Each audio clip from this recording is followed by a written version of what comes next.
자, 스가랴서입니다. 스가랴서는 이 메시지가 내게로 돌아오라. 그리하면 만군의 여호와가 너에게도 돌아가리라 말씀하십니다. 이 스가랴도 동일하게 처음의 시작은 성전을 건축하라는 이야기로 시작되어집니다. 학개 선자가 성전을 건축해야 된다. 그러면서 너희의 삶을 거룩하게 하라 말씀했다면, 이 스가랴는 하나님의 위로에 대해서 강조합니다. 성전이 건축하면 어떤 일이 벌어지는지, 성전 건축을 통해서 하나님이 어떻게 일하실 것인지에 대한 이야기가 바로 스가랴 가운데 나오는데요. 자, 이 스가랴 성경의 이름은 제카리아 해가지고 이 히브리어로는 여호와께서 계약하신다, 여호와께서 기억하신다라는 의미로 이렇게 보는 것을 알 수 있습니다. 자, 이것이 이제 우리가 알고 있는 이제 스가랴 성경이 되는데, 자, 기록자는 스가랴 선지자다라고 이렇게 이야기하는 걸 보게 됩니다. 그래서 이 스가랴 선지자 역시 제사장 가문인 것을 보게 됩니다. 우리가 아까 보았던 에스라 마치 제사장 가문이었죠. 이 역시 제사장 가문인데 학개와 동시대에 사역했고요, 약 2달 늦게 사역했던 것을 보게 됩니다. 나이 때는 아마 학개가 나이가 많았을 것으로 보이고, 스가랴서는 젊은 아마 선지자가 아니었을까라고 얘기하는 걸 보게 됩니다. 이 스가랴는 총 14장이죠. 14장인데 기간을 다양한 기간을 품고 있습니다. 먼저 1장부터 8장까지는 다리오 왕 2년의 시기를 이야기합니다. 그런데 뒤에 9장부터 14장까지는 이제 성전이 건축된 다음에 그 34년 가까이 된 상황에서 이 말씀이 선언되어진 걸 보게 됩니다. 그래서 시기적인 차이가 좀 있다라는 것들을 여러분 기억하시면 좋을 것 같고요. 그래서 이 전반부와 후반부의 메시지가 전혀 달라진다. 그래서 전반부는 성전과 관계된 이 메시지라면 후반부는 이스라엘의 회복과 특별히 메시아에 대한 이야기가 이 가운데 나오는 것을 우리가 확인해 볼 수 있습니다. 자, 그러면 연대를 살펴보면은 기록 연대는, 자, 1장부터 8장까지는 아마도 520년에서 518년 가운데 정리했을 것으로 보이고 있고, 그리고 후반부는 약 480년 가운데 정리되지 않았을까. 뭐 이걸 한 번에 정리했는지 아니면은 차례차례 정리했는지 그건 알 수 없지만, 아무튼 이런 메시지가 2번이 선포되어졌다. 이것들을 여러분 기억하시면 좋을 것 같습니다.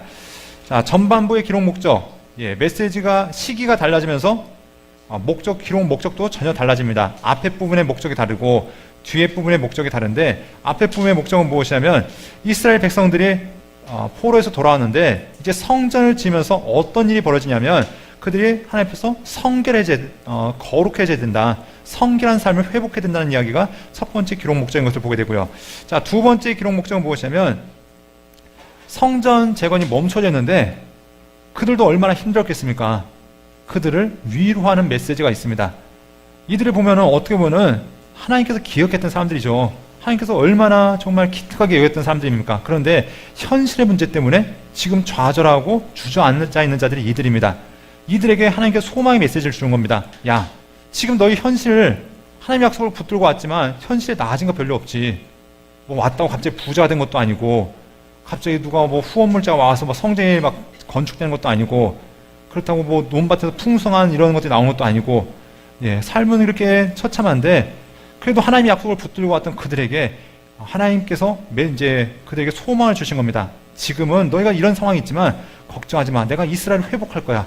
특별히 너희의 대적들 내가 다 물리칠 것이고, 너희의 지금 지도자인 여호수아와 스룹바벨을 내가 세워갈 거야. 그 사람들 통해서 하나님께서 이 이스라엘을 온전케 하실 거야 라는 메시지가 있는 것을 보게 됩니다. 또한 성전 완공에 대한 이야기를 이야기하면서 하나님의 영광이 그 가운데 거하시면서 하나님께서 이 성전을 통해서 이루어하실 미래에 대한 메시지, 소망에 대한 메시지가 바로 이 전반부의 기록 목적인 것을 살펴보게 됩니다. 자, 그럼 후반부는 간단합니다. 후반부는 하나님께서 이스라엘 백성들의 대적들을 물리치실 것이다. 그리고 메시아를 통해서 이스라엘을 회복하실 것이다.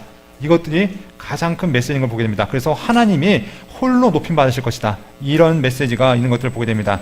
그래서 뒤에 메시지는 메시아에 대한 예언을 하면서 이스라엘 남은 자들에게 메시아 왕국에 대한 승리와 영광을 마음속에 간직하도록 하는 것, 이것이 중요한 메시지인 것들을 보게 됩니다. 자, 이 장수가 꽤 깁니다. 총 14개 장으로 되어 있는데요. 14개 장 가운데 크게 세 부분으로 구분되어질 수 있습니다. 1장부터 6장까지 8개의 환상이 있고요. 그리고 7장부터 8장까지 금식에 대한 이야기가 나옵니다. 그리고 9장부터 14장까지는 메시아와 하나님께 회복하실 나라에 대한 이야기가 등장한 걸 보게 됩니다. 그래서 첫 번째 환상, 먼저 하나님께 스가랴를 통해서 회개하는 부르심이 있고요. 그 다음에 이제 두 번째 부분부터 이제 환상이 나타나기 시작하죠. 첫 번째가 붉은 말 탄 사람의 환상이 있고, 두 번째는 4개의 뿔과 대장장에 대한 환상이 있고, 세 번째는 측량줄과 성벽에 대한 환상이 있고, 네 번째는 대제사장 여호수아와 사탄에 대한 이야기가 나오고요. 다섯 번째는 등잔대와 감람나무에 대한 이야기가 나오고요. 여섯 번째는 날아가는 두루마리에 대한, 그래서 거기에 적힌 글들에 대한 이야기가 나오고요. 그리고 일곱 번째는 에방 안에 앉은 여인, 그러니까 어떤 통 안에 한 여인, 진짜 사람은 아니고 우상이죠. 여인 같은 우상이 앉아 있는데 이것이 휙 날아가는 그런 환상을 이야기하고 있고요. 그리고 여덟 번째는 네 병거가 동서남북에서 오는데 이때 뭐 흰 말도 있고 검은 말도 있고 뭐 알록달록한 말도 있고 이런 이야기들 등장한 것을 보게 됩니다. 그리고 면류관을 받는 여호수아 이야기가 등장한 것을 우리가 보게 됩니다. 네, 내용이 참 많죠. 네, 매우 많은데 이 내용들을 통해서 하나님의 회복의 메시지, 성전을 지을 때 하나님께서 어떤 일을 하실지에 대한 메시지가 바로 1장부터 6장까지 선언되어진 걸 보게 됩니다. 자, 7장과 8장은 이스라엘 백성들이 이제 질문하는 겁니다. 스가랴 선지자한테 와서 하는 얘기가, 스가랴 선지자님, 우리가 그 바벨론 포로 70년 동안 우리가 성전이 무너진 날, 예배가 무너진 그것을 기념하면서 날마다 하나님 앞에 회개하며 기도했습니다. 이스라엘의 회복을 위해서 기도했습니다. 그런데 우리가 이렇게 돌아왔는데 여전히 금식해야 될까요? 이런 이제 질문을 하는 겁니다. 금식을 해야 될까요? 말아야 될까요? 스가랴의 답변이 무엇이었을까요? 야, 너희 금식 뭐 때문에 했는데 정말 하나님의 영광을 위해서 했니? 그게 아니라는 거죠. 철저하게 너희 이익을 위해서 금식한 거 아니야. 너희 먹고 살자고 지금까지 금식했던 거 아니야 하면서 그들의 형식적인 금식을 책망하는 이야기를 하는 것을 보게 됩니다. 그러면서 하나님의 은혜와 회복에 대한 이야기를 하게 된 걸 보게 되고요. 자, 9장부터 12장까지는 메시아에 대한 이야기가 등장을 보게 됩니다. 그래서 메시아가 오실 것인데 마치 이사야에서 등장한 것처럼 그분은 고난받는 분이시다. 그렇지만 그분을 통해서 이 나라가 온전히 회복되어질 것이다. 이건 단지 이스라엘만의 회복이 아니라 하나님을 섬기는 모든 백성들의 회복을 이야기하면서 이 9장부터 14장까지는 메시아에 대한 이야기를 하고 있는 것들을 보게 됩니다. 자, 그러면 전체적인 주제가 무엇인가? 우리 보면 핵심에 나와 있죠. 내게로 돌아오라. 그러면 만군의 여호와가 너에게로 돌아가리라. 여기 보면은 학개서도 그랬고 또 스가랴서에서도 보면은 계속 반복되어지는 단어들이 있습니다. 하나님은 어떤 분이시다? 만군의 여호와시다. 온 세상의 주인이신 하나님이 세상의 역사를 주관하신다. 하나님께서 너희를 지금 붙들고 계시고 너희를 잊지 않고 계시고 너희를 통해서 회복하실 것이다 라는 메시지가 끊임없이 선언되어진 것들을 우리가 볼 수 있습니다. 그러면 먼저 하나님께서 부르시죠. 스가랴를 통해서 부르시는데 그 부름의 메시지가 무엇인가 함께 살펴보도록 하겠습니다. 시작.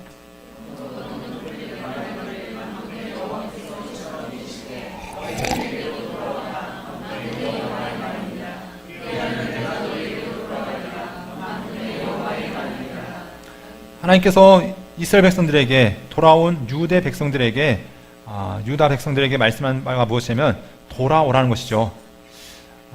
엄밀히 따지면 이들은 돌아왔습니다. 돌아왔죠. 바벨론 포로 갔다가 그 고생하면서 돌아왔습니다. 돌아왔는데 하니까 무슨 얘기냐면 돌아오라는 겁니다. 그 얘기는 외형적으로는 돌아왔을지 모르지만 아직 완전히 안 돌아왔다는 거죠. 그럼 무엇이 돌아가야 될까요? 그들의 삶이, 그들의 신앙이 하나님께 돌아가야 된다는 것들을 이야기합니다. 그러면서 너희가 내게로 돌아오면 나도 너희한테 돌아가겠다라는 말씀하시는 걸 보게 됩니다. 그러면서 그들에게 다시 한번 말씀한 것이 무엇인가? 4절 말씀 함께 보겠습니다.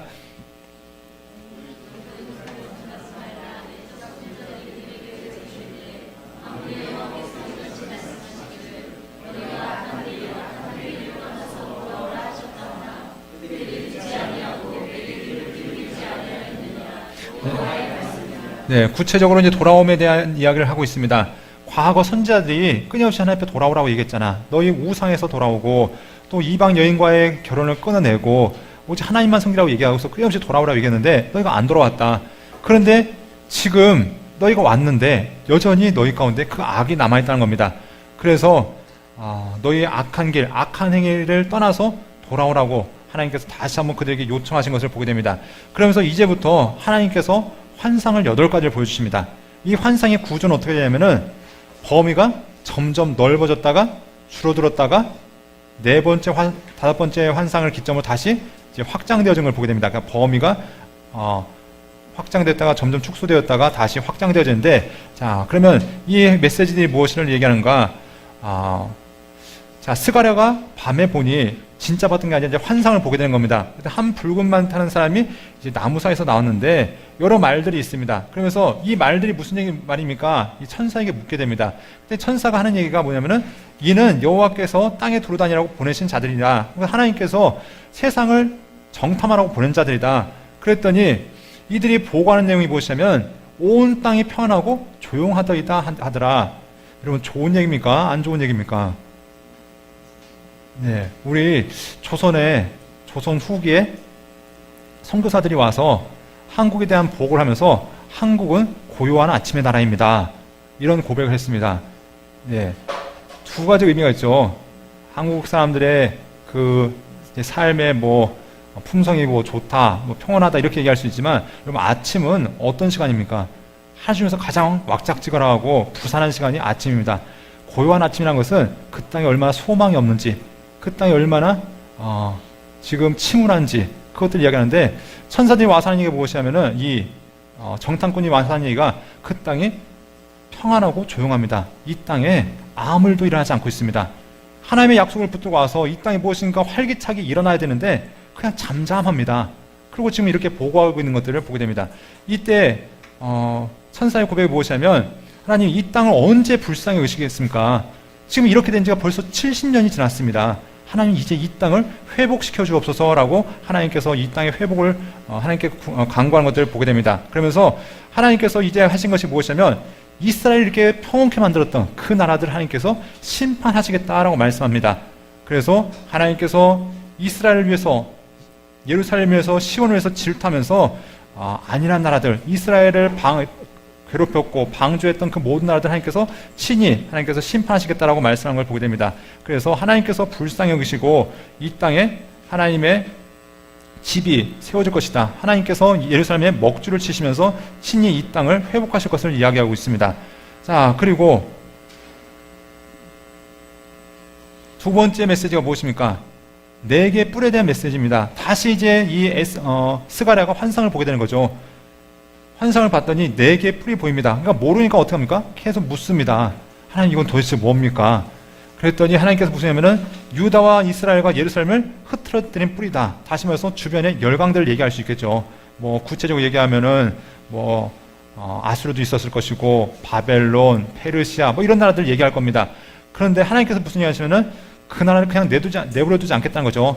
뿔들을 깨뜨릴 대장장이 4명을 하나님께서 보내셔서 그들을 깨뜨릴 것이다. 그래서 이 모든 세력들을 흩어버릴 것이다.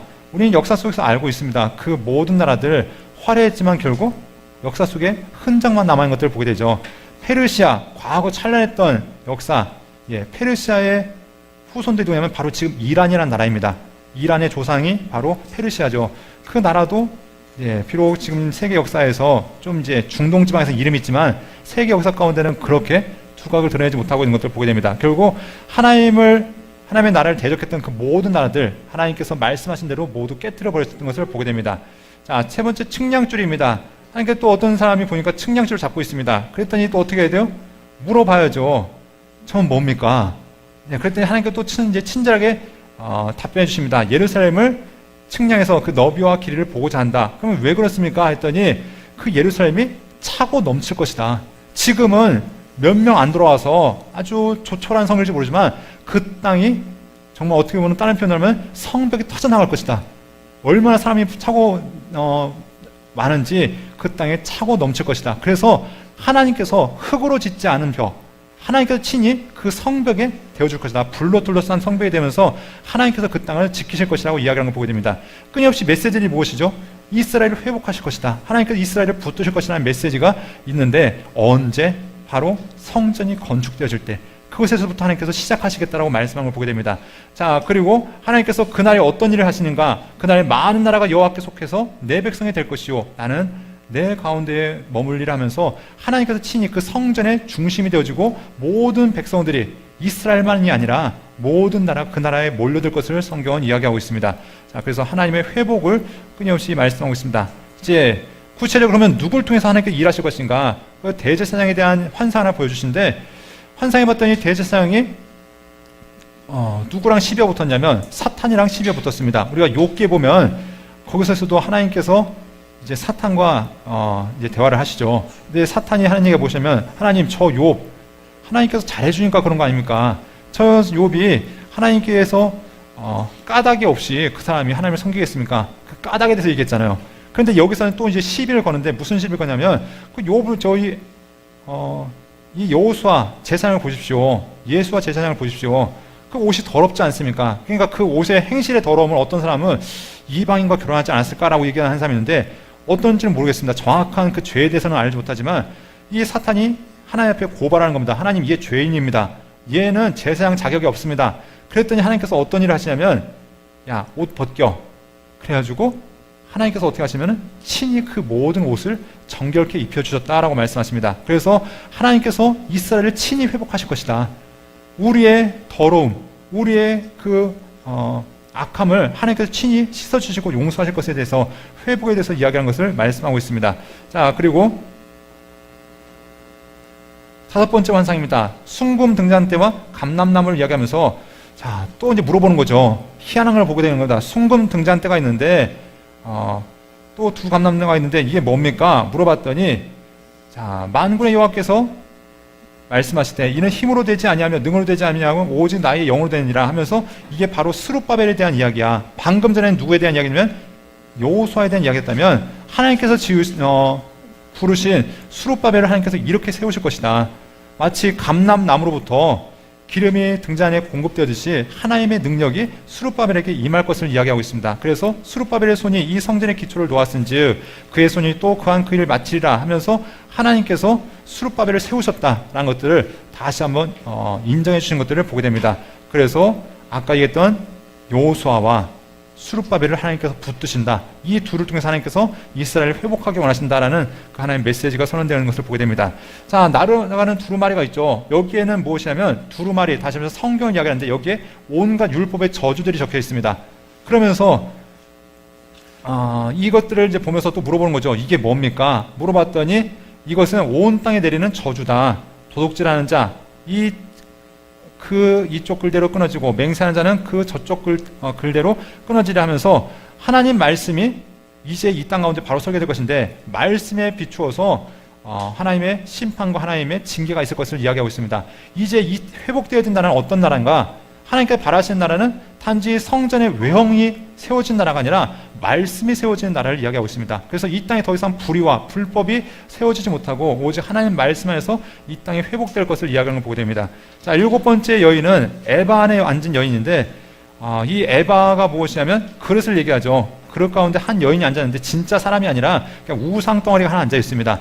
그런데 이것을 어떻게 하냐면은 천사들이 들어서 저 멀리 신할 땅으로 옮겨갑니다. 신할 땅은 옛날 바벨론이 발생한 땅인데 어떻게 보면 죄의 근원이 되는 땅이라고 얘기할 수 있겠죠. 그 땅으로 옮겨서 너희의 죄를 저 멀리 더 이상 동이 서에서 먼 것 같이 너희가 근접할 수 없는 그것까지 내가 옮겨갈 것이다. 그래서 하나님께서 너희를 회복하실 것이다. 너희가 죄악의 백성이 아니라 거룩한 백성으로 너희를 회복하게 원한다는 메시지가 있고요. 내 병거, 아까 처음에 내 말들이 나왔었죠. 마찬가지로 내 병거를 통해서 무엇을 말씀하시는가? 하나님께서 온갖 말들이 이제 오는 것들을 보게 됩니다. 그런데 이 말들이 무엇이냐면 세상의 내 바람인데 온 세상에 주 앞에 있다가 나가는 것이다 하면서 이 말들이 무엇을 하냐면 이스라엘을 괴롭혔던 모든 것들을 하나님께서 물리치실 것을 이야기하고 있습니다. 그래서 주변에 이스라엘 괴롭혔던 모든 것들 하나님께서 처리하시고 이스라엘 가운데 참된 평화를 허락하신다는 것들을 이야기하고 있습니다. 자, 그러면서 6장 9절부터 이제 15절에 보면은 하나님의 이제 메시아에 대한 예언이기도 하고 또 당시 직접적으로는 여호수아에 대한 메시지인데 하나님께서 여호수아에게 관을 씌우라 말씀하십니다. 그러면서 하나님께서 어떤 메시지를 주시는가 12절 말씀 함께 보도록 하겠습니다.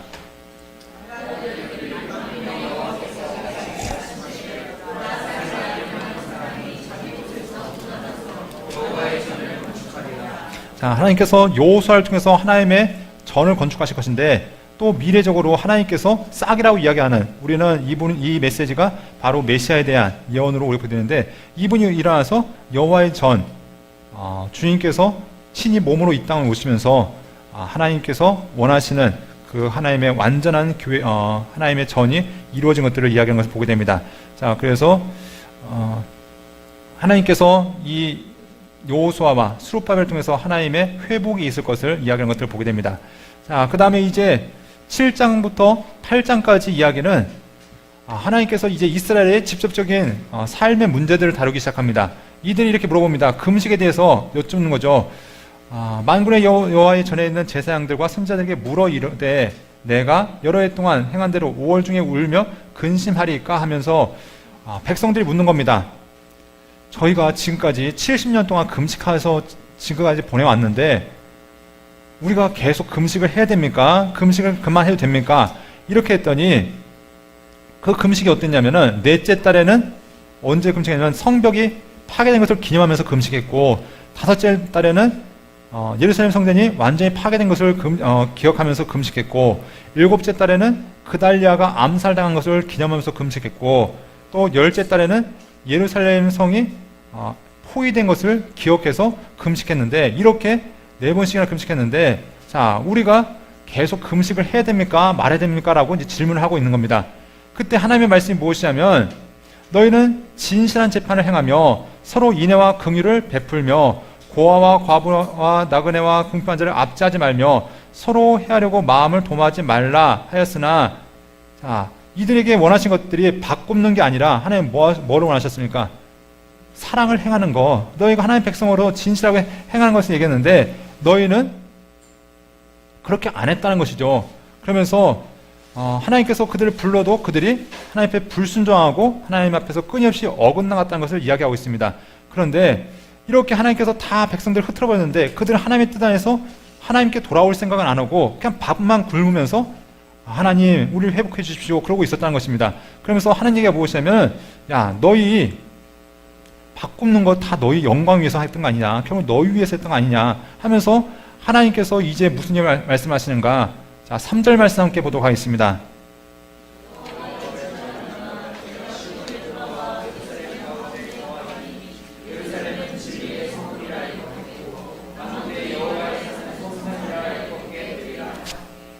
하나님께서 이제 너희가 했던 그 모든 것들을 버리고 이제 하나님께서 어떤 일을 이제 하나님께서 이제 어떤 일을 행할 것이냐면, 하나님께서 친히 시온에 돌아오시겠다고 말씀하십니다. 우리가 아까도 말씀했듯이 에스겔서에서 하나님께서 떠나가셨습니다. 그래서 바벨론을 하나님의 성전으로 삼으시고 그 가운데 하나님이 거하셨던 하나님께서 이제 너희가 성전을 지었을 때 하나님께서 이 가운데 돌아와서 이 가운데 거하시겠다 말씀하십니다. 그래서 이 성전이 바로 진리의 성읍이 되겠고 만군의 여호와의 성산이 되게 하겠다 말씀하십니다. 그리고 제가 이제 잠시 언급하는데 7장에 보면 아까 금식 이야기를 하시면서 너희 금식 결국 너희 영광 위에서 했던 거 아니냐, 그래서 너희가 아무리 기도해도 응답 없었다는 거 아니냐, 너희의 삶을 하나님 앞에 온전히 돌이키라라는 메시지가 이제 7장 가운데 마무리되었고요. 8장에서는 이제 하나님의 회복의 메시지가 있는 것들을 보게 됩니다. 그러면서 하나님께서 이스라엘 백성들에 대한 메시지가 무엇이냐면, 이제 너희는 특별한 민족이 되어진다는 것이죠. 그들은 내 백성이 되고 나는 진리와 공의로 하나님이 될 것이다 라고 말씀하면서 하나님께서 이스라엘을 이제 다시 온전한 하나님의 백성으로 회복하기 원한다는 걸 이야기하고 있습니다. 우리가 역사관을 두 가지를 얘기했죠. 하나는 신명기 사관, 두 번째는 역대기 사관. 역대기 사관에서 가장 중요한 메시지는 다윗의 언약이라고 말씀드렸습니다. 다윗이 하나님을 향해서 하나님께 받았던 약속, 내 후손 가운데 하나님의 메시아가 온다는 것과 더불어서 하나님의 성전을 회복하라, 또 하나님께서 너희 백성을 여전히 사랑하신다는 메시지가 있었는데, 이것이 바로 학개와 스가랴를 통해서 다시 한번 선언되어지고 있는 겁니다. 하나님께서 너희가 돌아왔는데 이 성전 건축을 통해서 하나님께서 너희를 온전하게 회복하실 것이고 내가 너희의 온전한 하나님이 될 것이다. 이제 더 이상 너희가 저 이방의 신들 또 아니면 낯선 나라에서 그렇게 방황하는 존재가 아니라 하나님의 허락하신 땅 안에서 내가 친히 너희의 하나님이 되겠고 너희는 내 백성이 되겠다라고 하나님이 약속하신 것들을 보게 됩니다. 그러면서 9절 말씀에 이렇게 얘기하고 있죠. 함께 보도록 하겠습니다.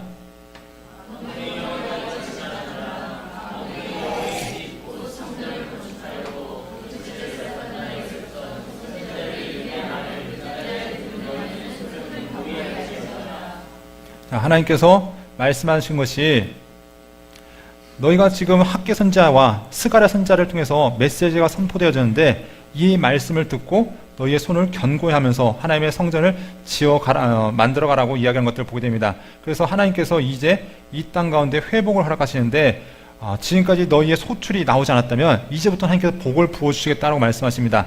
그래서 하나님께서 유다 백성들에게 이제 하나님의 은혜가 충만할 것을 이야기하면서 말씀하고 있습니다.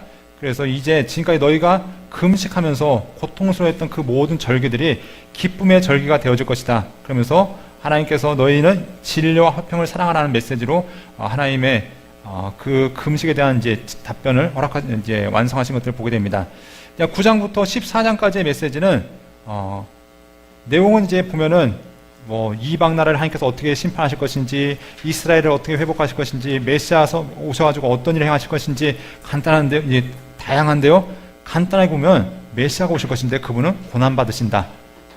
또 그분은 이스라엘을 회복하실 것이다. 그래서 그분은 우리를 영원히 통치하실 것이다 라는 메시지가 선언되어진 걸 보게 됩니다. 자, 그러면 9장부터 함께 또한 보도록 하겠습니다. 9장의 메시지는 무엇이냐면 먼저 이스라엘을 괴롭혔던 하나님 열방들 하나님께서 심판하실 것을 이야기합니다. 아까 8가지 환상을 통해서 말씀했듯이 하나님의 메시지가 이제 시간이 지난 다음에 하나님의 약속이 성취되어지겠다는 것을 말씀하고 있습니다. 우리가 아까 보았듯이 그 메시지하고 이 9장부터 14장까지의 간격이 있다고 말씀드렸죠. 성전이 완공된 다음에 최소한 35년 정도가 지났다고 말씀드렸는데 하나님께서 이제 무슨 일을 하시는가? 약속하신 바를 이루어 가시겠다고 말씀하십니다. 주변의 모든 너희를 괴롭혔던 열강들, 여기 보면은 이제 주변 나라들을 하나하나 언급하는데요. 그래서 수리아 사람들, 두로 사람들, 블레 사람들, 또 그 밖에 이웃 사람들, 이들을 하나님께서 심판하시겠다라고 말씀한 것을 보게 됩니다. 그래서 특별히 기뻐해야 될 것이 무엇이냐? 메시아가 오시는데 그분은 어떤 분이시냐? 여러분들 잘 아시는 말씀이죠. 예수님에 대한 예언으로 함께 읽어보도록 하겠습니다.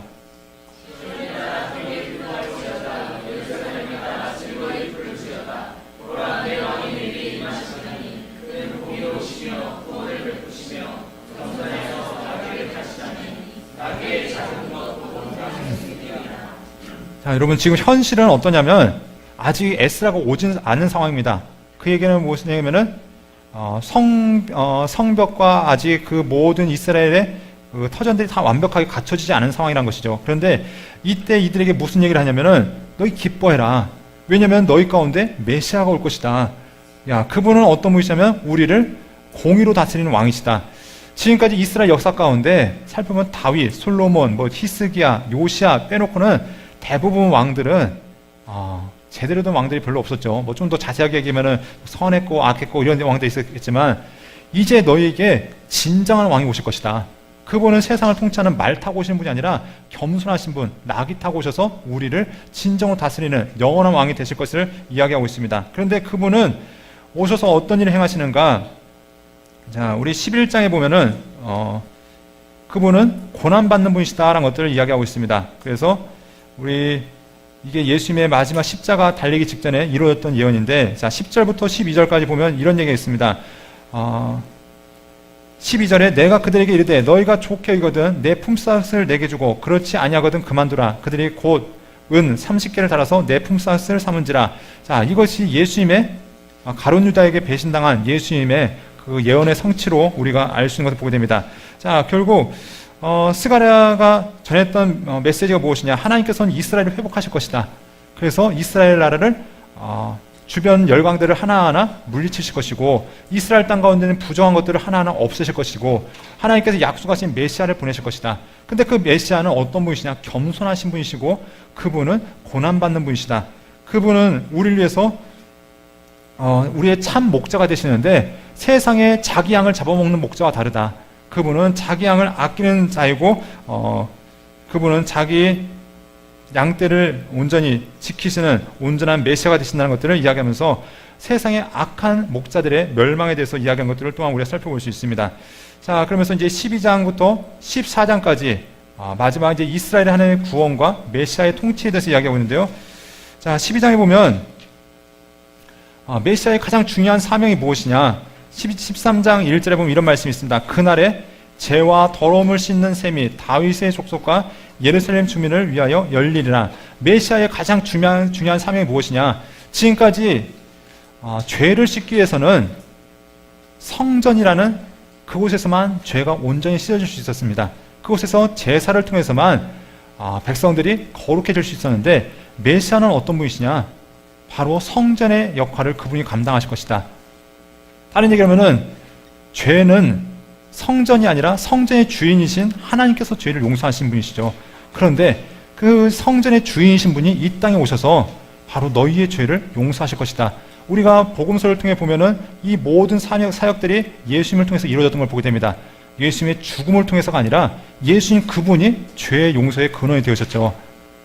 그렇죠. 예수님께서 말씀으로, 때로는 만지심으로 내 죄사함을 받았다 하는 그 즉시로 그 사람이 정결해졌습니다. 어떤 분은 이제 죽어서 예수님 피가 발라져서 그거 아니라 예수님 그분 자체가 더러움을 씻는 샘의 근원이 되었다는 것을 말씀하고 있습니다. 그러면서 그날에는 더 이상 우상의 이름이 기억되지 않을 것이고 거짓선자와 더러운 귀신들이 이 땅에서 떠나게 될 것이다 하면서 메시아가 오셨을 때 온전한 하나님의 나라가 성취되어질 것을 이야기합니다. 그래서 9절 말씀 함께 읽겠습니다.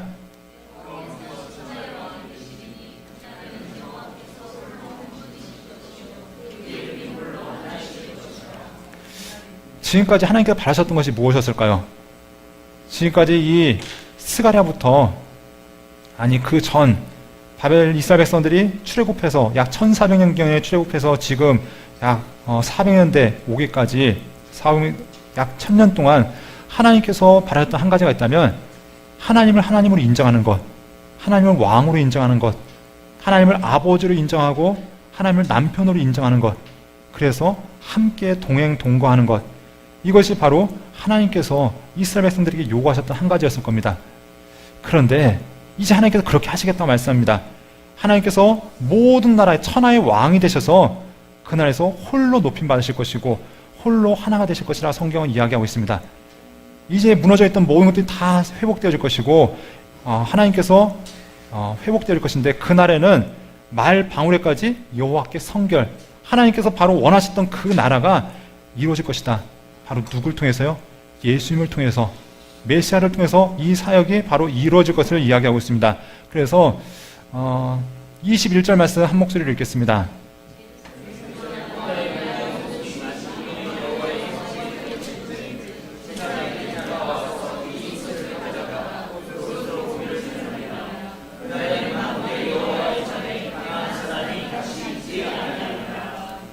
네, 하나님만 하나님 되시는 나라, 하나님만 온전히 섬기며 함께 동행하는 나라, 그 나라가 이루어질 것이라고 이 스가랴서는 메시지를 전하고 있습니다. 그래서 모든 것들이 하나님 앞에서 거룩한 것이 되어질 것이다. 부정한 것이 없는 그곳이 되어질 것이다. 그래서 메시아를 통해서 이 나라가 이루어질 것을 이야기하는데, 현실은 안 그렇죠. 현실은 아직도 암담하고 처참한 가운데 있습니다. 그런데 그들에게 회복의 메시지를 전하면서 하나님께서 너희를 통해서 다시 회복하기 원한다. 지금 너희 현실은 여전히 고통스럽고 여전히 고난스럽고 여전히 너의 삶은 피폐하고 어려울지라도 소망을 가져라. 하나님께서 하실 것이다. 이 성전이 지어지고 이 성전이 회복되어질 때 하나님께서는 자기의 보내신 메시아를 통해서 이런 일들이 이루실 것이라고 우리에게 소망을 주고 있습니다. 자, 이런 메시지가 선언되어진 가운데 백성들의 삶은 하나님의 말씀을 붙들고 더 거룩해지는 삶이 아니라 점점 삶이 무너져가죠. 하나님의 기대와는 상관없이 무너져갑니다. 그런데 이스라엘만 그런 상황이 아니라 저 페르시아 땅, 그 땅에서도 하나님의 약속을 붙들고 돌아간 사람이 있는 반면 그 땅에서 그냥 머물러 있는 사람들도 있었습니다. 왜냐하면 여기가 좋사오니 거기 가면 고생할 거 뻔한데 굳이 거기까지 갑니까? 그냥 이 땅에서 그냥 우리는 머물러 있겠습니다. 여기서도 하나님 섬길 수 있잖아요 하면서 남아있는 사람들이 있습니다. 그들 가운데 어떻게 보면 하나님의 약속보다 자기의 삶을 더 우선하는 자들, 그런데 그 가운데도 하나님이 일하시고 하나님의 역사하심이 있습니다. 그 이야기가 에스더인데요. 에스더는 우리 10분 쉬었다가 함께 보도록 하겠습니다.